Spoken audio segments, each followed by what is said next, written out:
Now then, welcome back to VISOCraft, baby. And as the sun starts to set, awesome timing to start the video, but we're going down, down, down, down. As you can see, I've got some of this dark oaked wood set up now. Been farming that a little bit. Started bringing out some towers. Whoa, man. I've had a whole day on here yesterday, pretty much. On and off, between meals and things like that. I spent virtually the whole day on the VISOCraft server, just sorting things out. You see, this came all the way out here and joined up with this land here.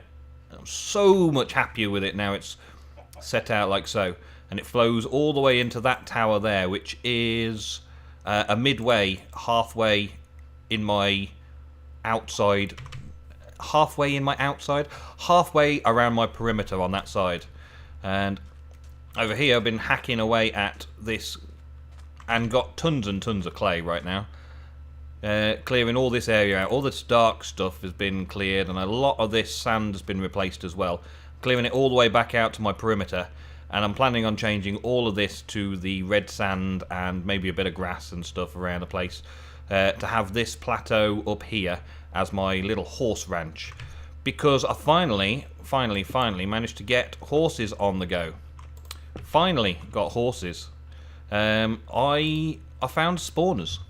I found a couple of spawners while I was hunting around, doing some basic mining. Because if you can see from here, look, diamond sword. Yeah, I'm going to swap that over. I'll have that old one in here. 26 diamonds and the diamond block. That's all I've got diamond-wise in the world at the minute, and all my tools are running so low down. The fortune pick, I refreshed that recently, but my silk touch is nearly down again. My efficiency 4, I've just replaced, or not replaced, but repaired. My diamond shovel I've just repaired, and my efficiency 5 is dead. Irreplaceable, can't afford it, so I'm waiting until 1.8 before I can do anything with that one. But I've been busy in the mines more than out here. I've done this out here, and I've been busy in the mines, and well, look at all this. This is all clay. Clay, clay, clay. Clay, clay, clay.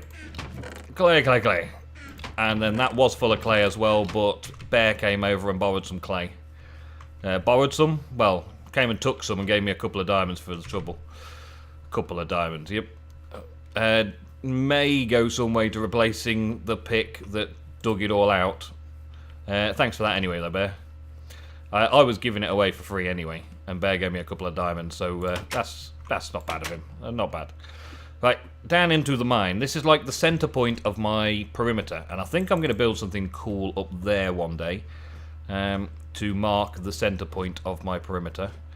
But let's go all the way down here. All the way down. And you'll see that this has changed slightly. The route has changed. And there's mossy cobblestone. Mossy, mossy, mossy. And I just threw that in. I'm thinking of doing this side. Doing it in quarters. So for instance. It's just for looks. And so I'll have the orange quarter. So I know which quarter of it I'm in, and the green quarter, so I know which quarter I'm in that way. That's what I brought all that down for. Actually, dump that in there for now, because I'm not going to use that just yet. And all of this stuff here, keep half of that on me. So I found a spawner down here while I was digging around doing some mining. Just in here, look, right? So I've got mine shafts running all the way around. I've cleared that one out. I was doing lots and lots of mine shafts. So now I've got this place that I set up. It was just a spawner on the level that I'm actually digging on as well. So not bad. It was quite a nice place. To seal it in, I've put some redstone lamps on the top with a simple switch. So I've got a little balcony up here, which is just basically keeping it well lit so that nothing can happen while I'm in here. There's just enough, because the mobs can only spawn from the top few spaces. I've got some interesting facts about spawners that I checked up on the wiki while I was testing this out. And they basically come and drop down over here. Drop down here and I give them a good smack, and all their loot drops comes into here. Oh, that's something for me, thank you. I've got half slab that I put across there so that no babies could get out if they could get down. And then I realised that babies were getting stuck in here anyway. So let's get a bucket. Have I got a bucket? I haven't brought a bucket. Well, I'll just have to make another one. I've got plenty of buckets already, but I forgot to bring them down. Let's go. Okay, so a basic vanilla spawner. Now the radius for a vanilla spawner has sort of like a 16 block radius. So 16 blocks from the spawner detects players and activates the spawner. Now 16 blocks is exactly this door here. So as soon as I walk in the door, the spawner is set for on. So this lighting here just basically stops it from spawning, which is a good thing. But if I'm anywhere in this area, then the vanilla spawner rules should state that that is working. So 16 block radius around, which as far as I'm concerned, when I was at school, that's 16 blocks from the spawner in every direction. In a big cube, I guess, if you could imagine a big cube, 16 out in all directions from the spawner. But the spawning itself only takes place within an 8x2x8, and in most cases an 8x3x8 is actually practical. And that is, let me see, let me put some blocks down. Okay, so this is the floor here. Spawner's there, right? Mobs can spawn on the platform that I'm standing on now, on the level I'm standing on now. That's level 1. And they can also spawn on that next level up. So mobs can spawn in those 2 blocks with their feet on those 2 blocks. But of course, zombies are 2 blocks high. So they spawn there, but can go here. So they spawn into those 2 or into those 2, if you see what I mean, right?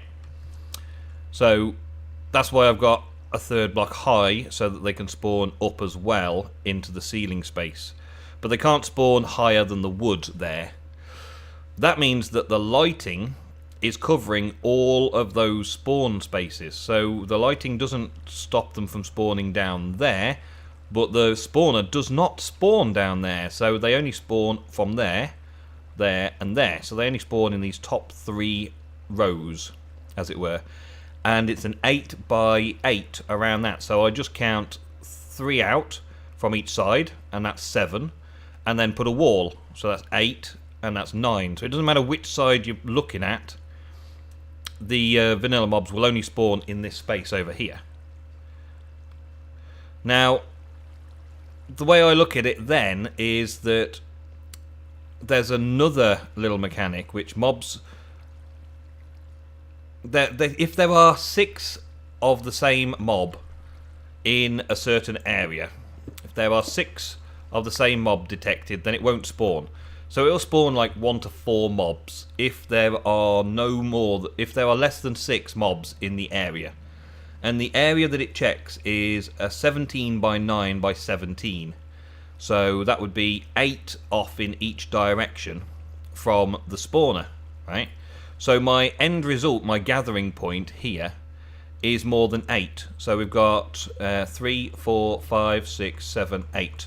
So if there's this line is the imaginary line, every zombie this side of the line does not contribute to the spawner check. But if I had zombies in this space here, they would add towards the 6, and that would shut the spawner down.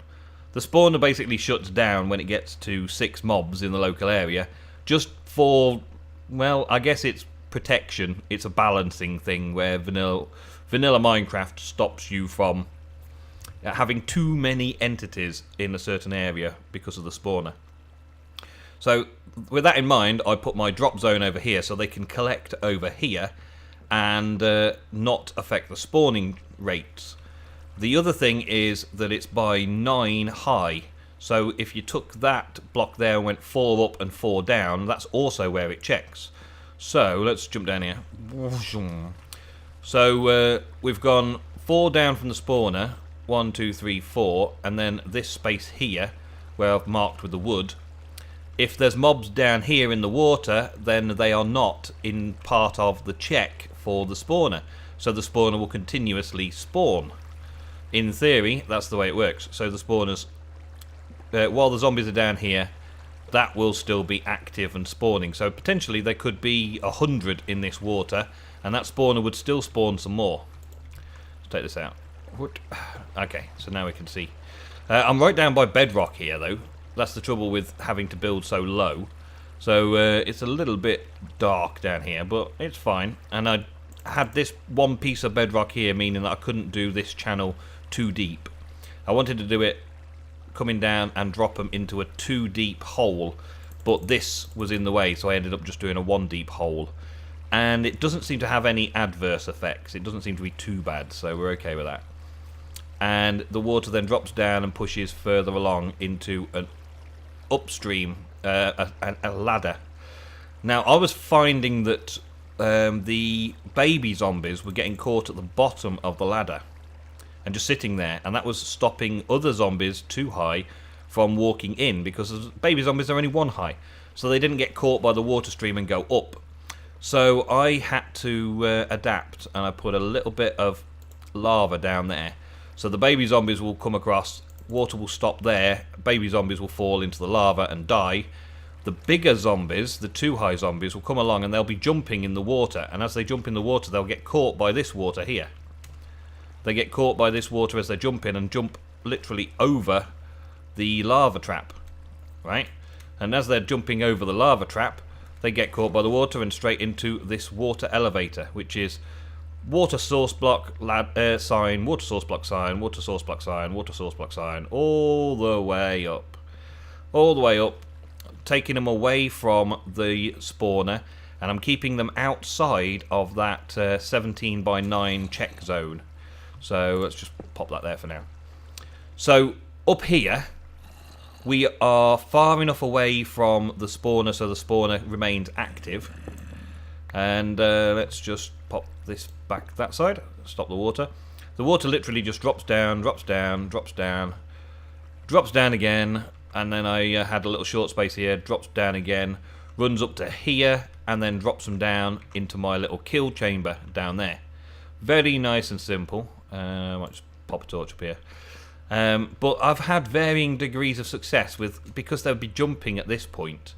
When they get pushed over the edge, I think they jump up to there. So their feet may be that high, which means they drop like 1 extra block than when they're down by the sign there and just flow straight off the edge. So I'm thinking that I might have a bit of a problem with that. So I'm going to have to monitor that. But overall, this is just a design that I've used many times before. Adapted it differently each time, maybe, depending on the surroundings that I've got. Every time I came up through here and entered into a cave system of some kind, I literally went around with cobblestone and filled that cave system in. Filled it in.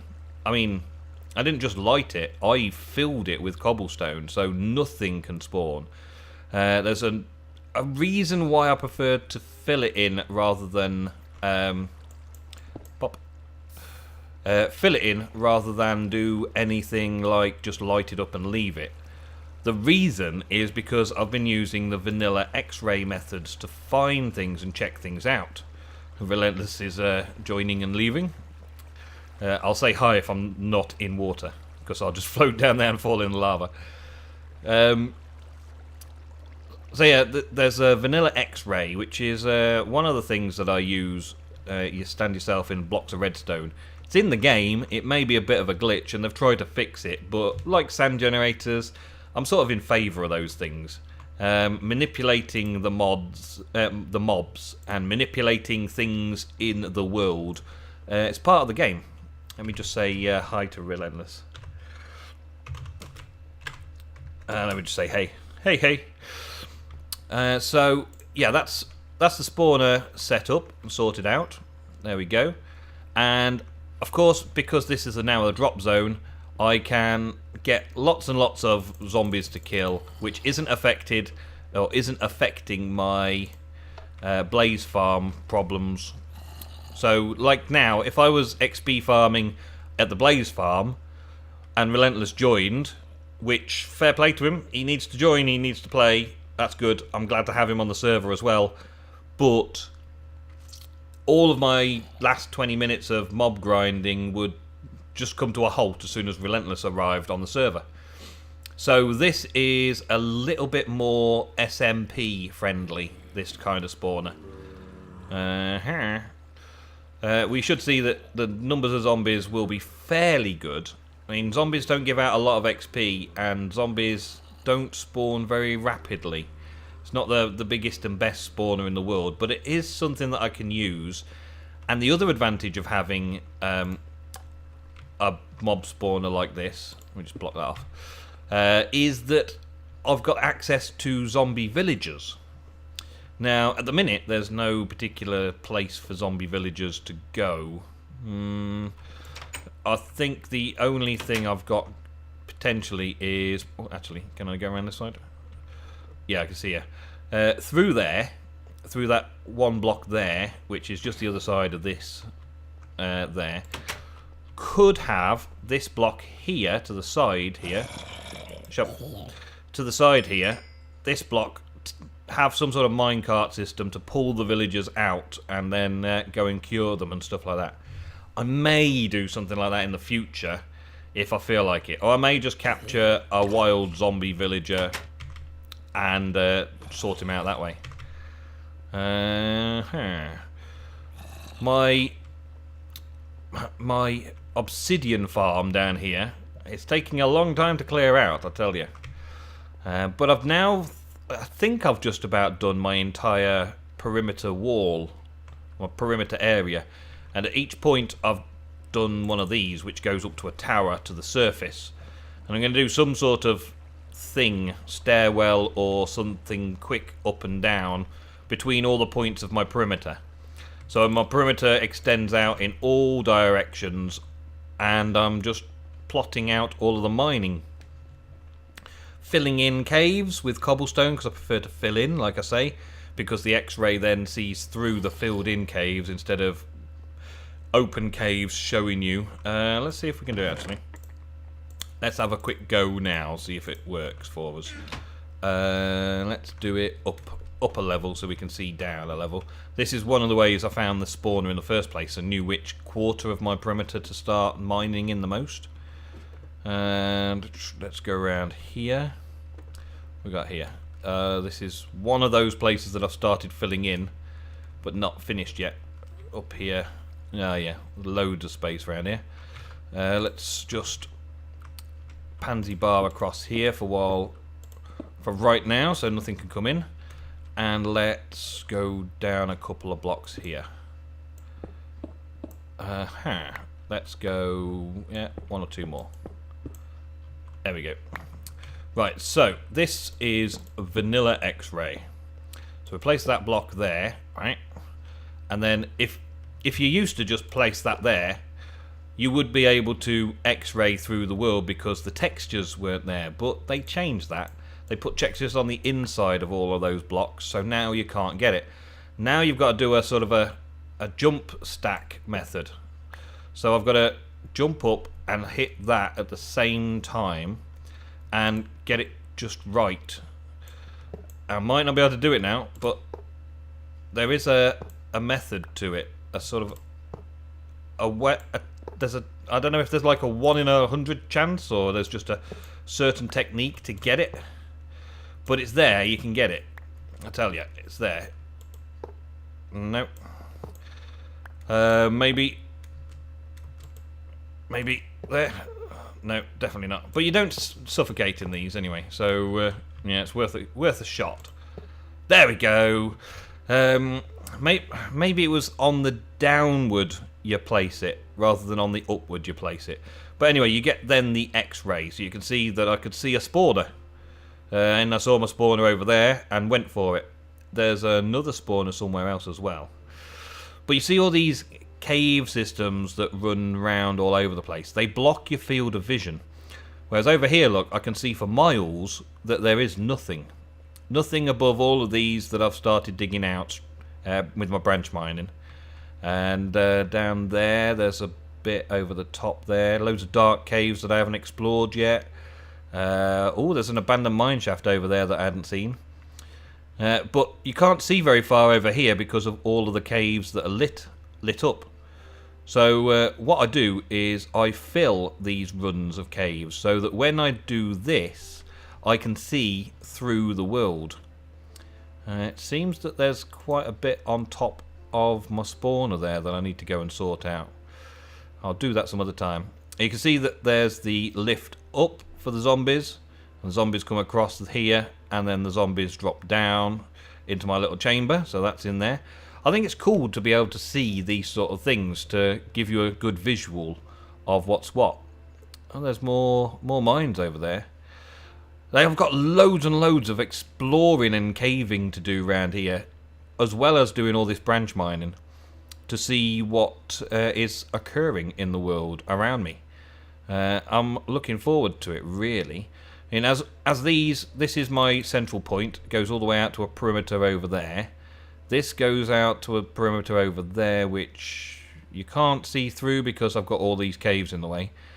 But these branch mines will go extending all the way back across there eventually, and all the way through there eventually, and all of this will get cleaned up and I'll be able to see what's going on. And eventually I'll probably do a second level up and things like that as well.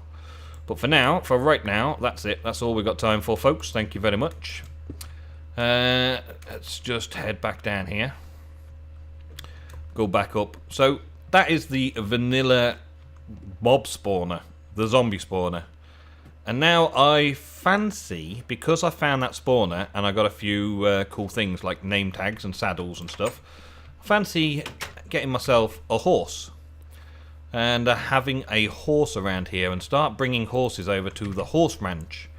Now, Point Rider, Betsy, is a bit of a horse fanatic, a horse freak, as it were.